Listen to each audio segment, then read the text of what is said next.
A baby named Moses was born in Egypt a very long time ago. He was born during a difficult period for the Israelites, his people. Their growing numbers alarmed the Pharaoh, who ruled Egypt. He thus established a wicked rule. The Israelites were forced to remove all of their baby boys. Moses, however, Mom didn't want her child to experience that. So she devised a bold scheme. She carried Moses in a basket and set it down among the Nile River's reeds. While taking a river bath, the daughter of the Pharaoh discovered the basket. She chose to look after the wailing infant because she felt sorry for him. Moses thus grew up as an Egyptian prince in the palace of the Pharaoh. In reality, however, he was an Israelite.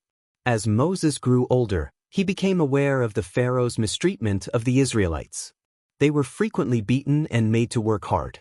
When Moses saw an Egyptian guard beating an Israelite slave, he became enraged and killed him. He was forced to leave Egypt after this.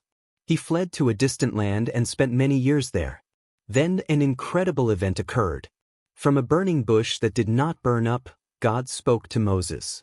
Moses was instructed by God to return to Egypt and request that the Pharaoh release the Israelites. Returning to Egypt wasn't simple. Moses was not welcomed by the Pharaoh.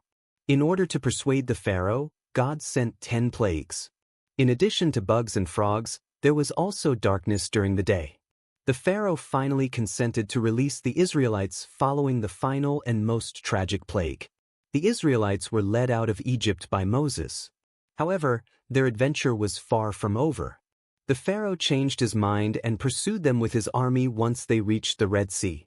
Moses, however, had faith in God. When he extended his hand, an amazing thing occurred. The Israelites crossed the sea on dry land after it split in two. The sea returned to normal once they were safe, making it impossible for the Pharaoh's army to pursue them. The Israelites and Moses were at last set free. They made a long journey to arrive at Sinai, a unique mountain. God gave Moses the 10 Commandments there, which were significant guidelines for living and treating one another with kindness. Moses experienced many miracles and adventures during his lifetime. He began as a baby in a basket and developed into a magnificent leader who guided his people toward freedom and a life of kindness and justice.